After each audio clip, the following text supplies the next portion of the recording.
মহারাজ বিক্রমাদিত্য, শুনেছি আপনি খুব বিদ্বান, বুদ্ধিমান, বিচক্ষণ ব্যক্তি, অথচ আপনি বোকার মতো চুপচাপ আমাকে কাঁধে নিয়ে হেঁটে যাচ্ছেন। আমি বরং আপনাকে একটি গল্প বলি। গল্প শুনতে শুনতে পথ চললে আপনার পথশ্রমের কষ্ট লাঘব হবে। আর গল্পের শেষে আমি আপনাকে একটি প্রশ্ন করব। আপনি যদি প্রশ্নের সঠিক উত্তর জেনেও চুপ করে থাকেন, তাহলে সঙ্গে সঙ্গে আপনার মাথা শত খণ্ডে বিভক্ত হয়ে যাবে। আর যদি সঠিক উত্তর দেন, তাহলে আমি আবার সেই গাছে ফিরে যাব। এবার আমি আমার গল্প শুরু করছি।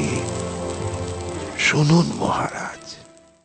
বহুকাল আগে পশ্চিম ভারতে চন্দনপুর নামে এক রাজ্য ছিল। সেই রাজ্যের রাজা ছিলেন চিত্রবাহু। তার সুশাসনে রাজ্যের প্রজারা সুখে শান্তিতেই বাস করত। তাই নিশ্চিন্তেই থাকতো নগরবাসীরা। কিন্তু তাদের একটা বড় সমস্যা ছিল।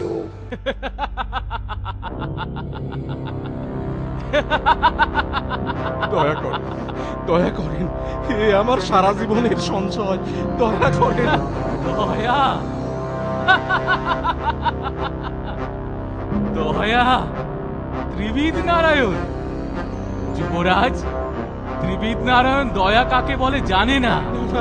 না না, এ অন্যায় দিয়ে দিন আমায় যুবরাজ। হাট! না না,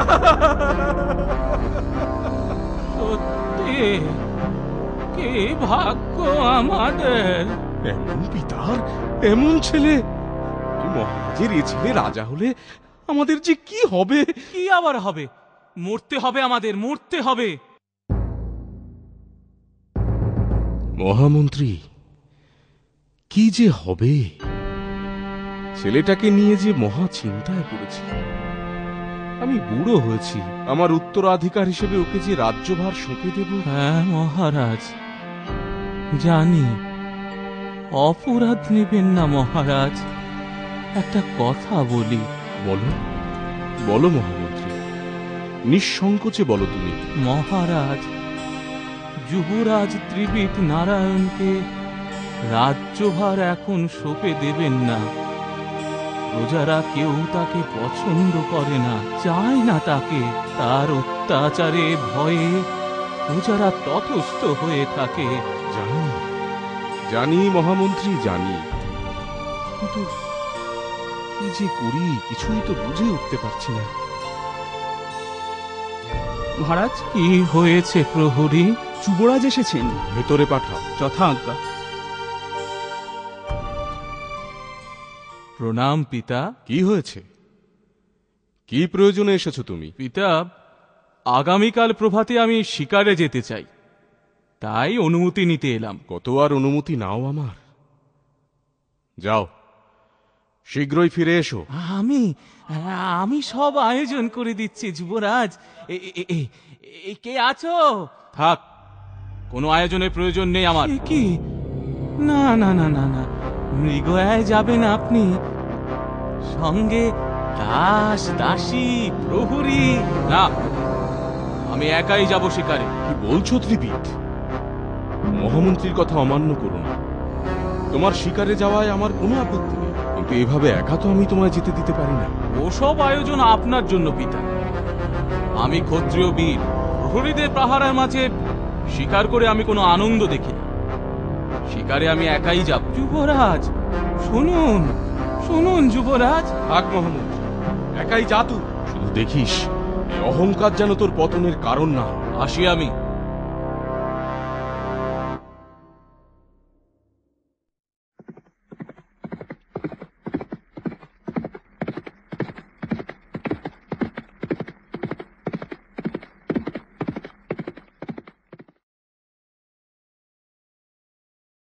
খালি হাতে ফিরব? ক্ষত্রিয় বীর হয়ে খালি হাতে? না না না, কিছুতেই না। আর একটু ঘুরে দেখি, যদি কোনো পশুর সন্ধান পাই। বাহ, ভারী সুন্দর পাখিটা তো। না, মেরো না ওকে। কে? কে আপনি? ওকে তুমি মেরো না। ফিরে যান, ফিরে যান এখান থেকে। আমার শিকারে বাধা দেবেন না। আমার কথা শোনো, এ মহাপাপ। আমি ক্ষত্রিয় বীর, শিকার করা ক্ষত্রিয়ের ধর্ম। যাও, যাও এখান থেকে। শোনো শোনো শোনো আমার কথা।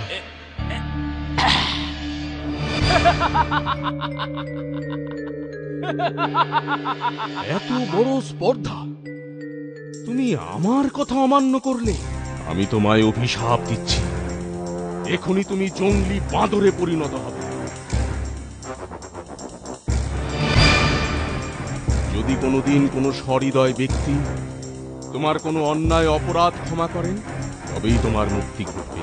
আর নয়তো সারা জীবন তুমি এভাবে জঙ্গলি বাঁদর হয়ে জঙ্গলে জঙ্গলে ঘুরে বেড়াবে।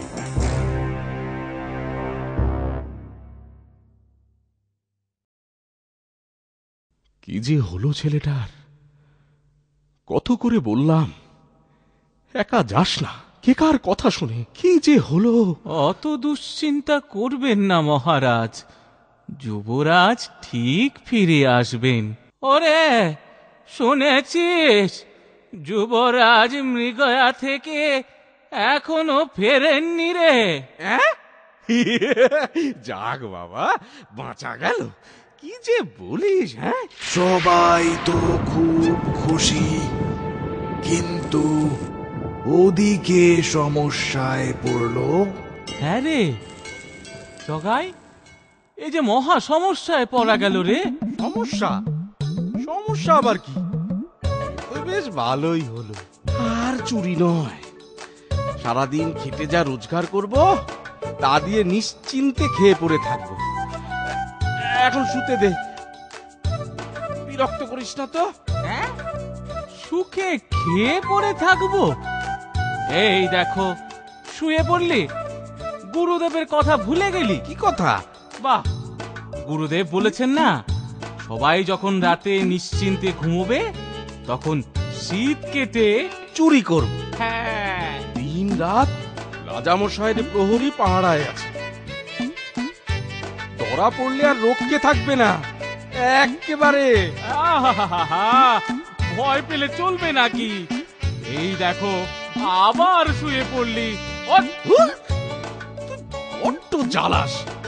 বল। চল না, হাত দুটো বড় নিষ্পিস করছে রে। কতদিন চুরি করিনি বলতো? শোন না, আরে উঠে বস। আমরা ভেবে একটা মোক্ষম বুদ্ধি বের করি। উফ, দিলি তো ঘুমটা ভাঙিয়ে। এখন খিদে পেয়ে গেল। হ্যাঁ হ্যাঁ হ্যাঁ, তুই শুধু খা আর ঘুমো। বাবা, খালি পেটে কি আর বুদ্ধি আসে? দাঁড়া, আগে একটু কিছু খেয়ে নি। ওহ, সারাদিন শুধু খাই খাই খাই আর খাই। কতদিন ভাত খাইনি, জঙ্গলে জঙ্গলে ঘুরে, আর কাহা তো ফল খেয়ে থাকা যায়। যাই, একবার কাছে গিয়ে দেখি, যদি কিছু পাওয়া যায়। ওরে বাবা রে, ওরে বাবা রে, ওরে বাবা রে! ভিটু কোথাকার! আহারে, নিশ্চয়ই খুব খিদে পেয়েছে বেচারার। এনে এনে খা খা খা, পেট ভরে খা। আচ্ছা কানু, ওই বাঁদরটাকে যদি আমাদের চুরির কাজে লাগানো যায় কেমন হয় বলতো? বাবা বাবা বা, মন্দ বলিসনি তো, খাসা বলেছিস। এ বেটাকে সঙ্গে রাখতে পারলে আমাদের সব সমস্যা মিটে যাবে। শোন, সারা সকাল ওকে নিয়ে আমরা নগরের পথে পথে খেলা দেখিয়ে বেড়াবো। সবাই জানবে আমরা মাদারি, খেলা দেখিয়ে বেড়াই। আর এই খেলা দেখানোর ফাঁকে রাতের অন্ধকারে কোন কোন বাড়িতে আমরা হানা দেব সব ওকে চিনিয়ে দেব। ব্যাস, তারপর আমরা পায়ের উপর পা তুলে বসে থাকবো, আর রাতের অন্ধকারে ও সেই বাড়িতে ঢুকে সোনা দানা থেকে সুতো পর্যন্ত সব সাবার করে দেবে। শোন শোন, এখন তাহলে ওকে বেঁধে রাখ, কাল সকাল থেকেই কাজ শুরু করতে হবে। তোর ভালো হবে, আর এদিক সেদিক খাবার খুঁজে খুঁজে বেড়াতে হবে না। রোজ 4 বেলা পেট ভরে খাওয়া জুটে যাবে, বুঝলি?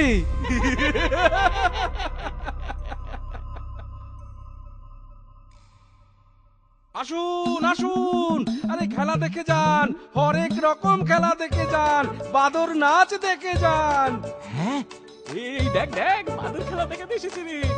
এই দেখ, এই দেখ দেখ দেখ দেখ, এই দেখ দেখ দেখ দেখ দেখ। এ কি সুন্দর বাদর! দেখ দেখ দেখ দেখ, বাদুর খেলা। এই সরো সরো সরো সরো, সরে যাও সরে যাও।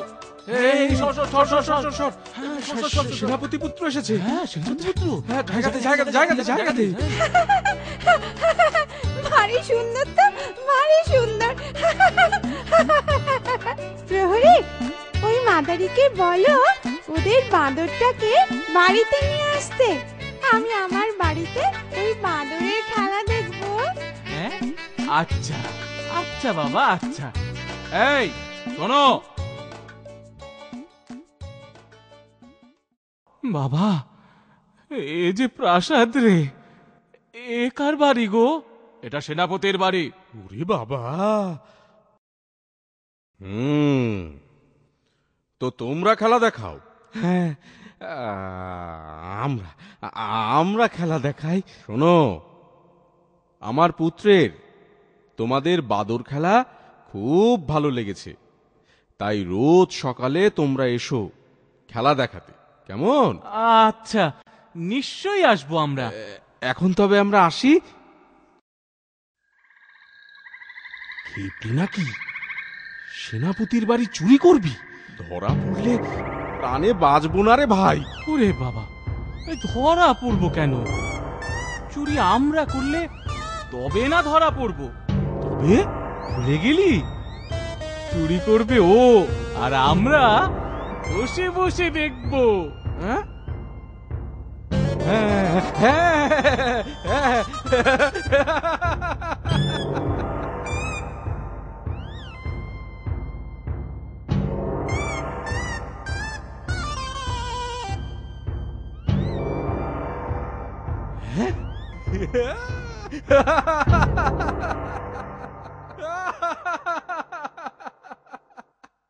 সেনাপতির বাড়ি একেবারে সাফ করে দিয়েছে রে কালু, একেবারে সাফ করে দিয়েছে। কেমন মোক্ষম বুদ্ধিটা খাটিয়েছি বলতো? মোক্ষম বলে মোক্ষম।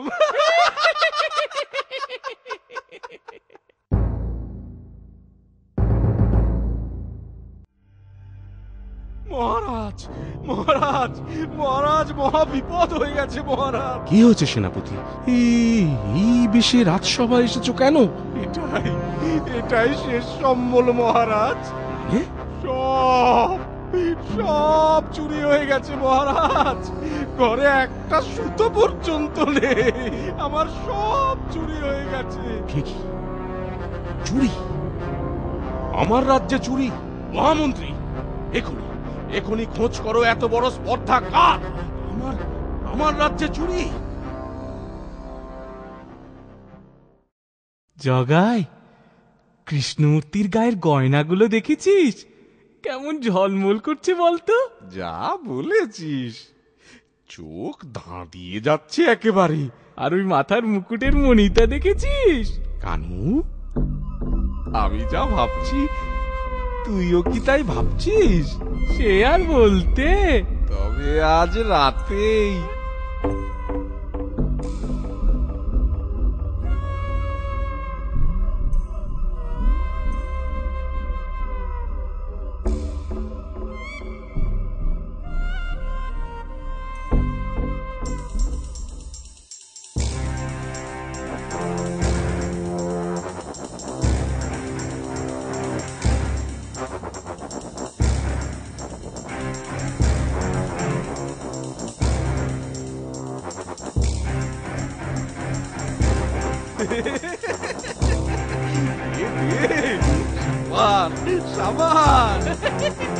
আর কোনো চিন্তা নেই রে, এই গয়নাগুলো বেচে যা অর্থ পাবো তা দিয়ে সারা জীবন নিশ্চিন্তে কেটে যাবে।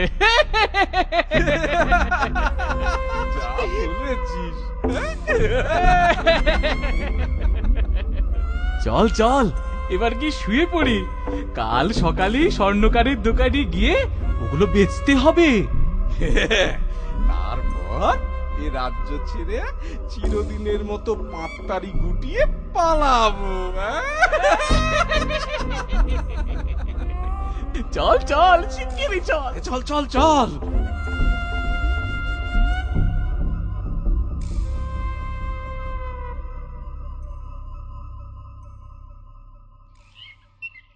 কই দেখি, শিগগির দাও, কি এনেছো দেখি।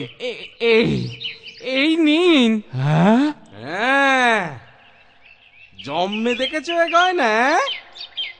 কই কই কই, শিগগির দাও, দেখো দেখো কত ওজন হলো। হ্যাঁ, এই এক্ষুনি ওজন করছি। কিন্তু এত টাকা তো হবে না গো, অত টাকা তো এখন আমার কাছে নেই। তবে থাক, আমরা চলি, অন্য কোথাও বেচবো। আহা, অত চড়ছো কেন? একটু দাঁড়াও, এক্ষুনি বাড়ি থেকে আনছি। কোথাও যেও না তোমরা। ঠিক আছে, বেশি দেরি করো না, শিগগিরই এসো।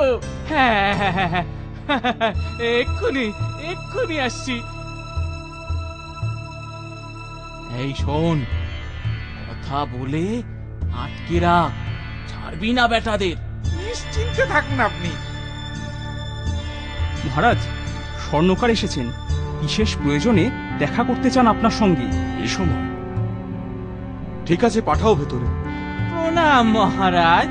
কি প্রয়োজন স্বর্ণকার এ সময়?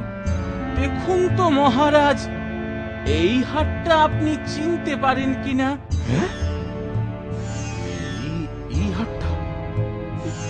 এটা তো আমি যুবরাজের জন্মের সময় শ্রীকৃষ্ণ মূর্তিকে পুড়িয়েছিলাম, কিন্তু এটা তোমার কাছে কি করে এলো?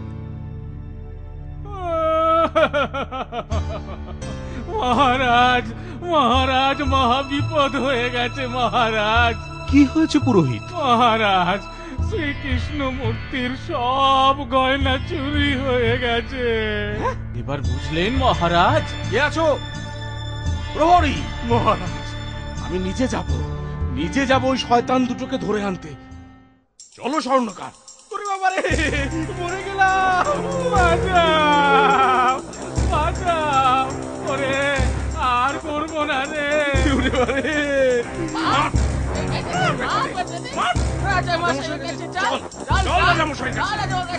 এত বড় স্পর্ধা! সেনাপতির বাড়ি চুরি করেছে, আবার শ্রীকৃষ্ণ মূর্তির গয়না। আর কোনদিন হবে না মহারাজ, ক্ষমা করে দিয়ে। আমাদের কোনো ক্ষমা নেই। প্রহরী, এদের এখনই অন্ধকার কারাগারে সারা জীবনের জন্য বন্দী করে রাখো, আর এই বাঁদরটাকেও সঙ্গে নিয়ে যাও। না, ওকে রাজোদ্যানে ছেড়ে দাও। দেখো ওর খাওয়া দাওয়ার জন্য কোনো অসুবিধা না হয়।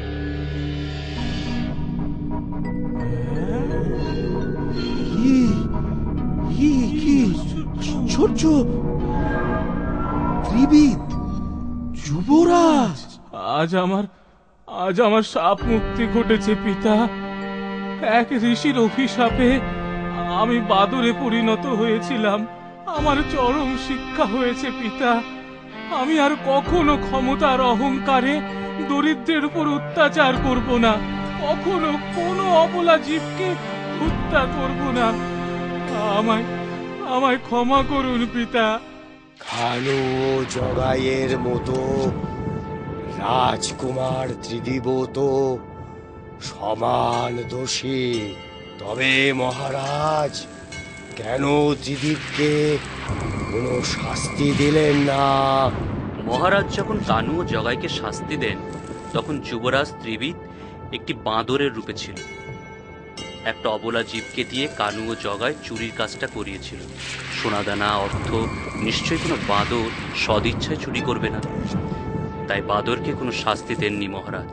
যুবরাজ ত্রিবিদ শাপ মুক্ত হবার পর তাকে সবাই চিনতে পারে, নয়তো আর সকলের কাছে সে ছিল একটা সামান্য বাঁদর। তাই এখানে যুবরাজ ত্রিবিদের কোনো দোষ ছিল না। মহারাজ যা সিদ্ধান্ত নিয়েছেন যথার্থই। মহারাজ, আপনি একদম সঠিক উত্তর দিয়েছেন। তাই আমি চললাম মহারাজ, আমি চললাম।